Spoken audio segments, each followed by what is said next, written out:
The sun has left and forgotten me. It's dark, I cannot Your stories don't define you, but how you tell them will. Hi, I'm Sarah Elkins, your host and chief storymaker at Elkins Consulting. Whether you're sharing business stories or personal stories, how you share them makes a difference in how you're being perceived by the people around you and has a huge impact on your internal messages. Today's episode is about some recent experiences that I've had that have been pretty enlightening for me. It's called 3 Strategies to Reduce Anchored in Time First Impressions. I've been enjoying a show called The Unforgotten. The remains of a person are found decades after a crime is committed, and the detective and her team pick up the cold case and solve it, bringing justice to the deceased and their family. It's a great show. Plenty of twists and turns, somewhat unpredictable. The characters are really well developed, with their humanity on full display. The acting is fantastic. And yet, I found myself feeling uncomfortable as we finished the first season. It was satisfying in some ways, but the show brought up something that's been bothering me for years. The way we anchor people in time.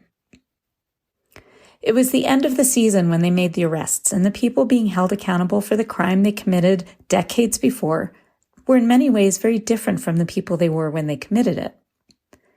You could see elements of their much younger selves in their current characters, but here's what really got me. All the good they did before and after their crime, in some cases motivated by their guilt, was completely erased. The decorated police officer who, over the last 15 years, made a number of important arrests and mentored countless women moving through the ranks. The father of 3 who worked tirelessly to provide a safe and inspiring environment for children with disabilities. The man who became a pastor at a church and created long-lasting programs to serve the homeless of his community. Their spouses, families, and friends are shocked, of course, and they say things like, "My whole life with you is a lie," and "I don't even know who you are." I desperately wanted to ask their families and friends, did you feel loved and cared for all those years you were together? Are you going to ignore all of what you know to be true about this person because of something they did over 20 years ago? I want to shake them. Now, granted, these are exceptional situations. This is murder, and being held accountable may bring some comfort to the families of the victims, and maybe some form of closure to the guilty.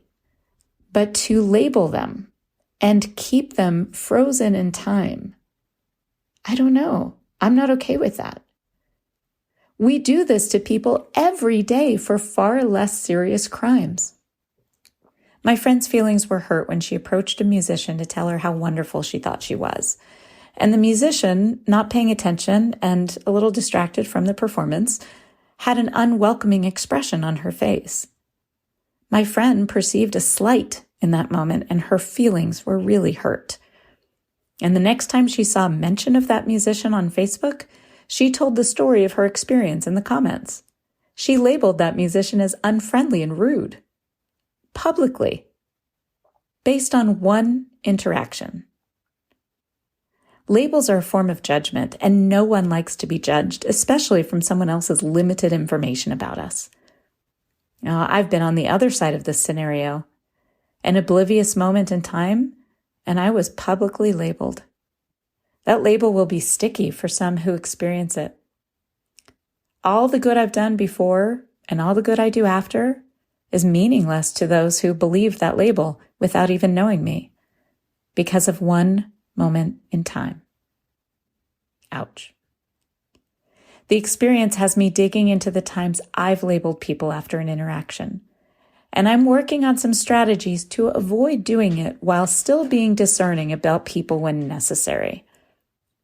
So here are my 3 strategies that I'm working on. First, look for patterns. Before I decide or judge someone to be untrustworthy or any other negative label, I'll review what I know about the person. Have I experienced or witnessed this kind of behavior before and ignored red flags? Or is this behavior an anomaly for the person? Second strategy is to consider their response. If something happened between us and I had an opportunity to discuss it with the person, what was their response like? Did they gaslight me, telling me I'm wrong to have the feelings I have, somehow invalidating my experience? Or was their response reasonable? How did they respond? Was it an apology or defensiveness? And the third strategy is just to let it go. Do I really need to label somebody after one interaction? Is it my job to share that label and experience with other people? Is the person dangerous? Or does their behavior pose a threat of any kind to others? If not, let it go. Years ago, I went to see a nationally known band at a local venue. It was a Thursday night and the place was packed. Our little town really showed up for the artist. There was so much excitement to get this well-known musician here. During a break, I went to the bar and I stood next to the lead singer. With enthusiasm, I said, "This is great. Thanks for coming to our little town." And he said something like, "Yeah, obviously not much to do around here if this is so much excitement on a Thursday night." I walked away with my drink, trying to decide if he was intentionally being insulting. I wanted to give him the benefit of the doubt. And at the beginning of his next set, he said something that couldn't be misunderstood. It was along the similar lines of our little town not having much to do. I walked out. I didn't even stay for the rest of the show. And every time I heard his name, until very recently, my hackles would go up. I'd refuse to go see him perform. And sometimes I'd even share the story of my experience from him, from years ago. Now I'm feeling really sheepish. I'm feeling judgy and unenlightened for my years-long reaction to that one moment in time. Maybe I understood him, or maybe I didn't. It's possible he didn't mean to be insulting. Maybe he was having a hard week on the road and was just a little grumpy. I have no idea, and it really doesn't matter. What I do know is that it breaks my heart to be judged like that. So why would I do it to someone else? In this case, my strategy to let it go is absolutely the right one. I love these epiphanies, even when I look back at myself and cringe. These self-reflective moments bring me comfort, knowing I'm paying attention, that I'm growing, and I'm changing behaviors that no longer serve me or others well. The damaging behavior from my past, even if it was just yesterday, is just that. It's in the past. And as Maya Angelou so wisely said, do your best until you know better. Then do better. Listeners, now it's your turn. Do you have cringy moments to look back on? Times that when you consider it now, you realize weren't so great? When have you been labeled and judged unfairly?